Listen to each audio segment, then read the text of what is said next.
name is Asad Ahmed, and I'm professor of Arabic and Islamic Studies and the director of the Center for Middle Eastern Studies at Berkeley. And it's a great joy and delight for me to be introducing today's speaker to you, Dr. Nabil Husayn. Before I introduce him to you, I just wanted to remind you of the rules, which is that Dr. Husayn is going to give his lecture. And if you have any comments and questions, you may put them in the chat window along the way or after his talk. As the moderator, I will filter them to him after the talk, and we can have a nice conversation.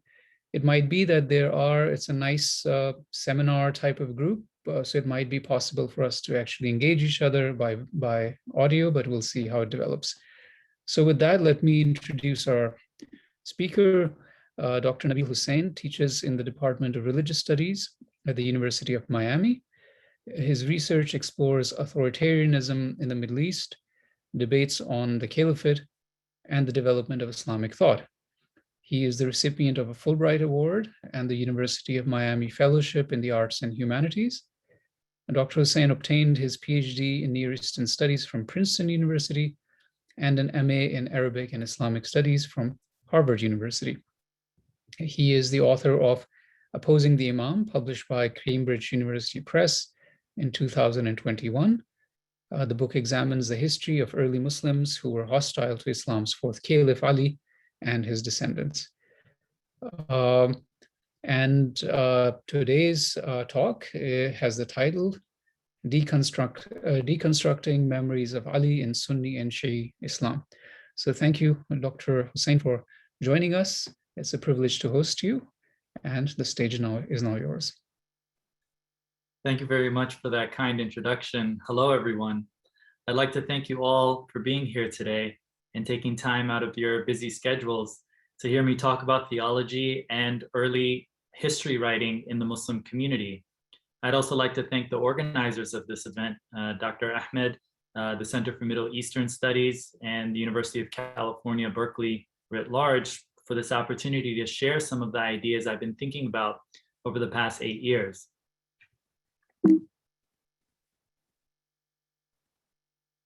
So, how did we get here? Ali ibn Abi Talib, the fourth caliph in Islamic history, the man at the center of the portrait before you, was the close kinsman of the Prophet who married Muhammad's daughter Fatima and thus became the father of all of the Prophet's grandchildren. He's revered for his wisdom, swordsmanship, and piety.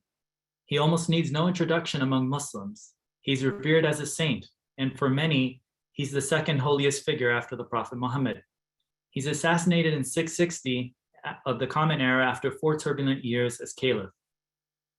The ghettoizing of Ali in Muslim culture and in academia is quite common. His life and political career is only ever discussed in the context of Shi'ism. The same can be said about his famous son Hassan, depicted on your left, and his son Hussein, depicted on your right, the latter being famously killed in a large-scale rebellion or massacre that is commemorated each year in Shi'i culture. There is an unspoken rule that these heroes of Shi'ism and the life that they led after the Prophet's death is only to be discussed in Shi'i settings or in Sunni settings that aim to implicitly or explicitly discredit Shi'i doctrines about these figures. So why write this book? This book aims to provide a context and a space to understand the tensions, the stories, and the evolution of understandings about these figures in non-Shi'i settings. Thus, I directed my attention primarily to Sunnism, studying Sunni hadith considered canonical and others that were not.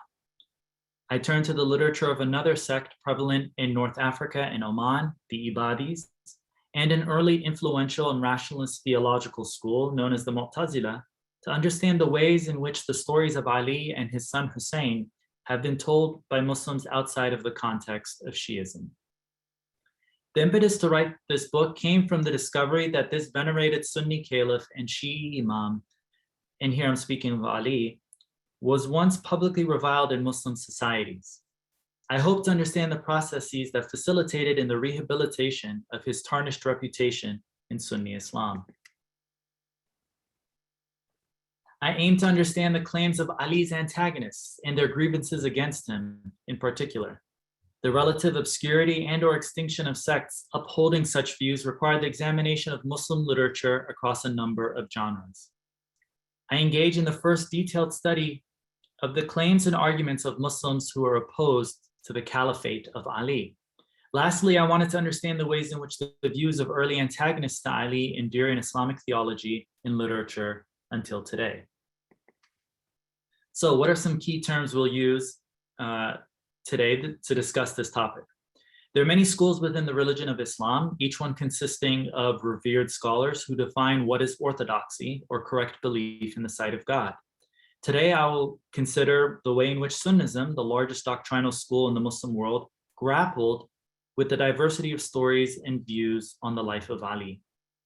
Second, when I speak of canonical hadith collections, I'm speaking of those collections of the sayings of the Prophet Muhammad that were compiled in the Sunni tradition that came to be sources for orthodoxy and orthopraxy, or Islamic ritual and law. The most revered collection is the one that is referred to in Arabic as the authentic collection, or al-Jami' al-Musnad al-Sahih, by Muhammad ibn Ismail al-Bukhari, who lived or who was active around 200 to 250 years after the death of the Prophet. I don't want to get into the details, but the canonical culture around this book is one where faithful Sunnis believe that in terms of historicity, this collection is unimpeachable. It's comprised only of hadith that are considered bona fide sayings of the Prophet. Other revered collections may have authentic reports in them as well, but don't share the same stature as al-Bukhari's, which is reliable from cover to cover. You could say that these other respected books can be used as references, and scholars can investigate their contents for possibly authentic reports. Now, at the other end of the spectrum are biographical and historical texts. If you are a Sunni scholar desiring to define orthodoxy and you found a text that disagreed with your sensibilities and it came from one of these non-canonical sources, the choice was easy. You could simply dismiss the credibility of the source.